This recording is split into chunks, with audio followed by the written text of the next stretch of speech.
Hello everyone, मैं रुबीना उड़ान की ऑनलाइन पाठशाला में आपका एक बार फिर से हार्दिक स्वागत करती हूं।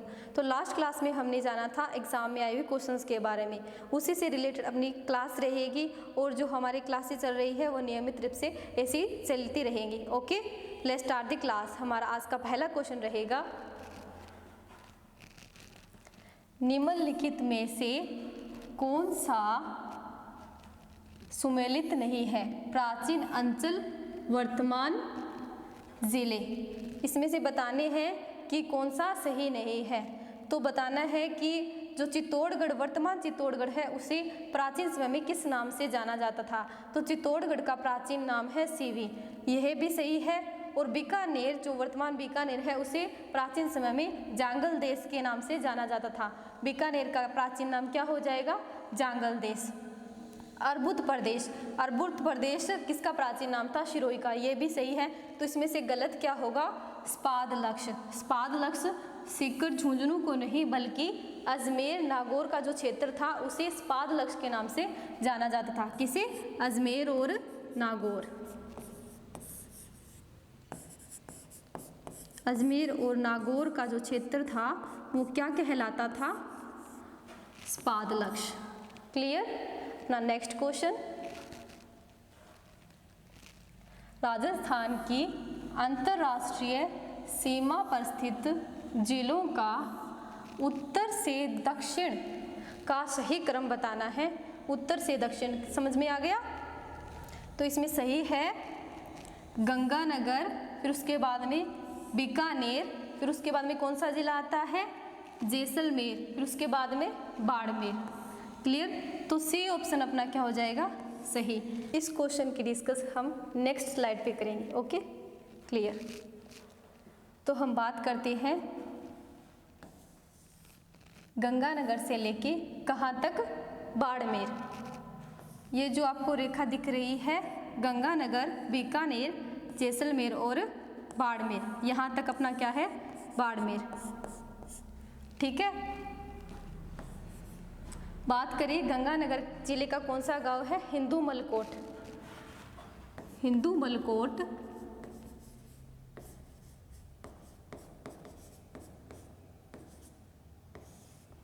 से शुरू होकर जो ये रेखा है वो कहाँ तक लगती है? इसकी सीमा बाड़मेर के बाखासर गांव तक। क्लियर? बाड़मेर के बाखासर।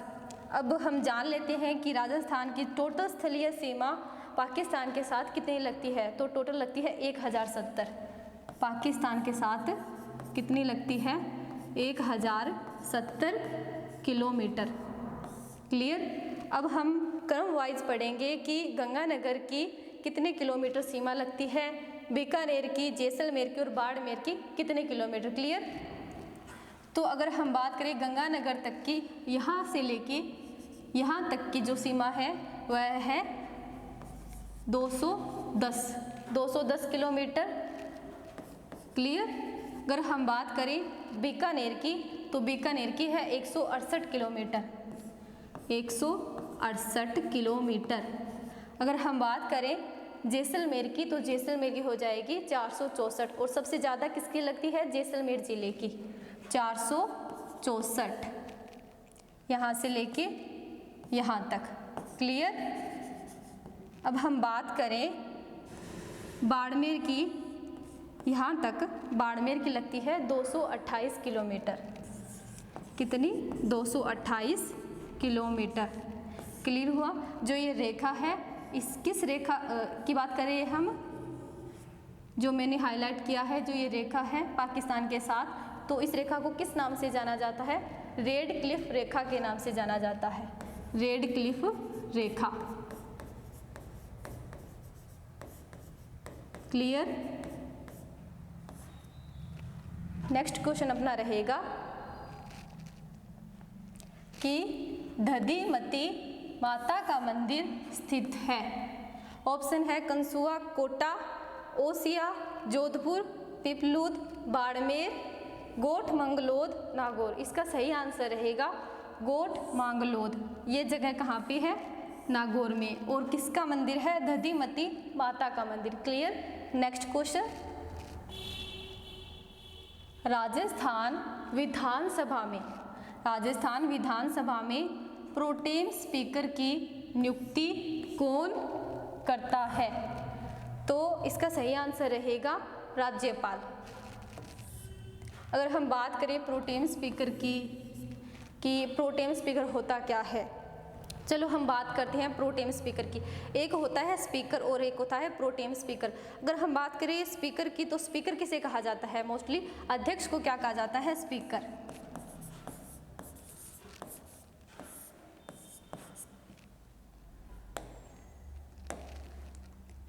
स्पीकर किसे कहा जाता है? अध्यक्ष को। तो फिर प्रोटेम स्पीकर किसे कहा जाता है? हम जानेंगे प्रोटेम स्पीकर के बारे में, जिसकी नियुक्ति कौन करता है? राज्यपाल। प्रोटेम स्पीकर एक प्रकार से अस्थायी विधानसभा का क्या होता है? अध्यक्ष होता है। विधानसभा का अस्थायी अध्यक्ष की नियुक्ति कौन करता है? प्रोटेम स्पीकर की नियुक्ति कौन करता है? राज्यपाल। अगर हम बात करें कि जो ये अस्थायी अध्यक्ष होता है विधानसभा की, इसकी नियुक्ति तो करता है राज्यपाल, तो इसका जो काम होता है वो क्या होता है? जो एक विधानसभा अध्यक्ष का काम होता है वही एक प्रोटेम स्पीकर का काम होता है। इसे निश्चित टाइम के लिए नहीं बनाया जाता, बस कुछ ही टाइम के लिए बनाया जाता है। जब तक कि विधानसभा का स्थायी अध्यक्ष नहीं बन जाता तब तक यह अपने पद पर कार्यरत होता है। क्लियर? अगर हम बात करें कि वर्तमान राज्यपाल कौन है, तो अपने वर्तमान राज्यपाल हैं कलराज मिश्र। और अगर हम बात करें हमारे राजस्थान की प्रथम विधानसभा की, तो प्रथम विधानसभा में प्रोटेम स्पीकर की जो भूमिका है वो किसने निभाई थी? तो नाम आता है महाराव संग्राम सिंह। महाराव संग्राम सिंह। क्लियर हुआ कि प्रोटेम स्पीकर क्या होता है? स्पीकर के अलावा एक उपाध्यक्ष भी होता है। क्लियर हुआ? स्पीकर, प्रोटेम स्पीकर और उपाध्यक्ष। ठीक है, नेक्स्ट क्वेश्चन। कौन सा सही सुमेलित नहीं है? इसमें से हमें बताना है कि कौन सा सही नहीं है। 100 द्वीपों का शहर बांसवाड़ा बिल्कुल सही है। ठीक है। मरुस्थल का प्रवेश द्वार जैसलमेर नहीं। मरुस्थल का प्रवेश द्वार जैसलमेर नहीं होता। तो मरुस्थल का प्रवेश द्वार किसे कहा जाता है? जोधपुर को। क्लियर हुआ? नीला शहर बिल्कुल सही है, जोधपुर को कहा जाता है। राजस्थान का जिब्राल्टर भी किसे कहा जाता है? अजमेर को। तो अपना नेक्स्ट क्वेश्चन रहेगा, कृपाल सिंह शेखावत एवं दुर्गा सिंह किस क्षेत्र से संबंधित थे? यह है कृपाल सिंह शेखावत एवं दुर्गा सिंह का संबंध किस क्षेत्र से है? तो इनका सही आंसर हो जाएगा ब्लू पोट्री और मीनाकारी। ब्लू पोट्री और मीनाकारी। ब्लू पोट्री से तो किसका संबंध था? कृपाल सिंह शेखावत का। और मीनाकारी कला से संबंधित थे दुर्गा सिंह। क्लियर हुआ? अगर हम बात करें ब्लू पोट्री और मीनाकारी की, तो ये दोनों ही कलाएं कहाँ की प्रसिद्ध है? जयपुर की प्रसिद्ध हैं। अगर बात करें ब्लू पोट्री का दूसरा पर्याय किसे माना जाता है, तो कृपाल सिंह शेखावत को माना जाता है। इन्हें इस कला में क्या भी मिला हुआ है? राष्ट्रीय पुरस्कार पद्म श्री भी मिला हुआ है। किन्हें मिला हुआ है? कृपाल सिंह शेखावत को। और कब मिला था? सन 1974। क्लियर हुआ? सन 1974 में किसे पद्म श्री दिया गया था? भारतीय सरकार के द्वारा Kripal Singh Shekhawat. Clear? Next question, Udai Sagar झील में जल प्रवाहित करने वाली नदी कौन सी है? ऑप्शन है पार्वती, आयड़, कोठारी, गोमती। इसका सही आंसर रहेगा आयड़।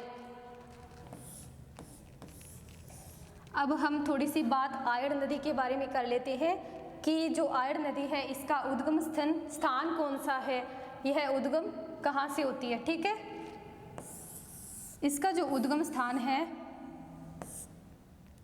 वह होता है गोगुंदा की पहाड़ियाँ,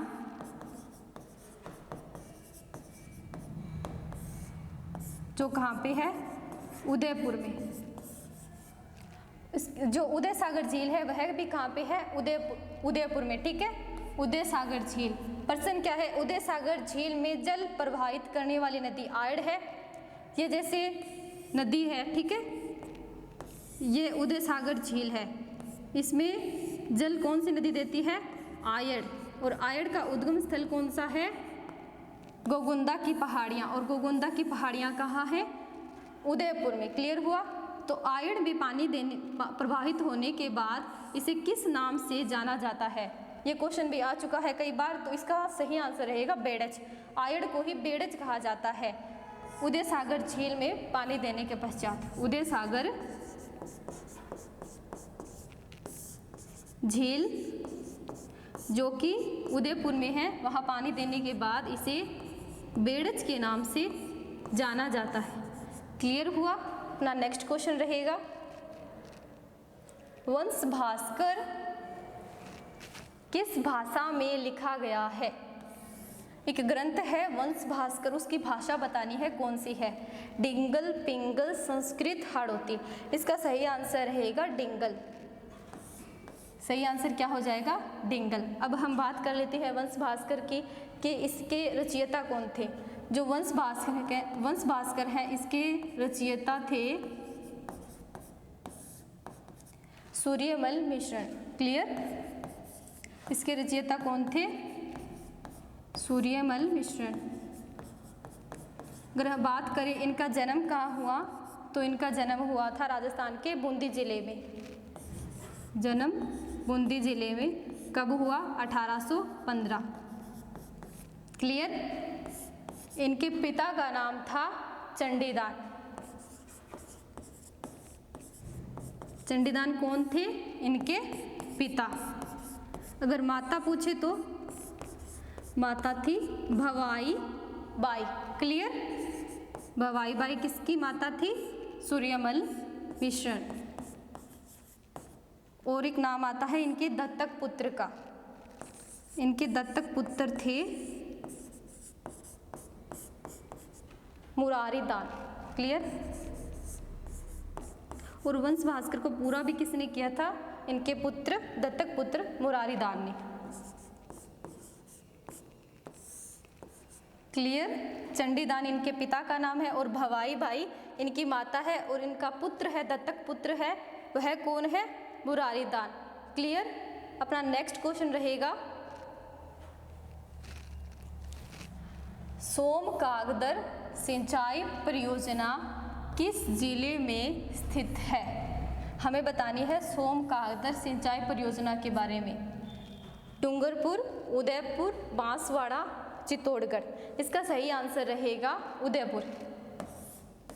उदयपुर में कौन सी सिंचाई परियोजना है, सोमकागदर सिंचाई परियोजना। क्लियर। नेक्स्ट क्वेश्चन, नाथरा की पाल किस खनिज के लिए प्रसिद्ध है। एस्बेस्टोस, टंगस्टन, लौह एशक, रॉक फॉस्फेट। इसका सही आंसर है वो रहेगा लौह एशक। क्लियर। अगर हम बात करें कि जो नाथरा पाल की जगह है वह राजस्थान के किस जिले में है, जो नाथरा की पाल है वह है उदयपुर जिले में। क्लियर हुआ। नाथरा की पाल किसके लिए प्रसिद्ध है, लौह एशक खनिज के लिए। ओके। आई होप कि आपको क्लास अच्छी लगी होगी। थैंक्स।